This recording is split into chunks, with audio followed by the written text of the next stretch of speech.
లోపలొక మాట పైకొక మాట. ముందు చక్కగా పళ్ళు గిలించుకుంటూ నవ్వుతారు, మనిషి కనపడగానే వాడు అలా దాటగానే వాడిని చూసి ఎదుటి మాట్లాడుతుంటారు. అంటే ద్వంద్వ వైఖరి.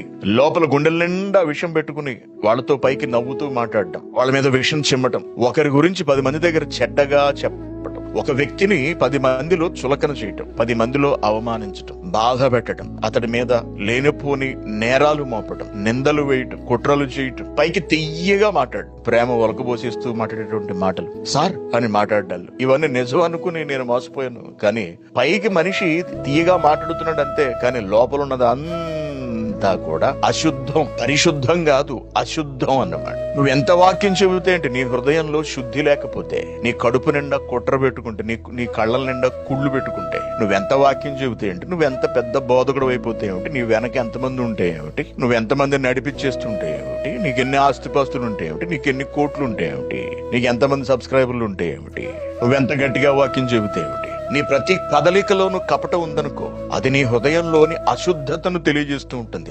అపవిత్రతను తెలియపరుస్తూ ఉంటుంది. నువ్వు ఒక వేషధారివని, నువ్వు నటించేవాడివని, నువ్వు ఒక కపట హృదయం కలిగిన వాడు అని సమాజానికి అర్థమైపోతూ ఉంటుంది. హృదయ శుద్ధి లేని వాళ్ళు, గుండెల నిండా మోసము, కపటము, అబద్ధం ఉంచుకుని బ్రతుకుతున్న వాళ్ళు దేవుణ్ణి ఎలా చూడగలరు? చూడలేరండి. మీరు బ్రతుకుతున్న బ్రతుకులో యథార్థతను అలవాటు చేసుకోండి. మీ హృదయాన్ని ఎప్పటికప్పుడు శుభ్రపరుచుకుంటూ ఉండండి.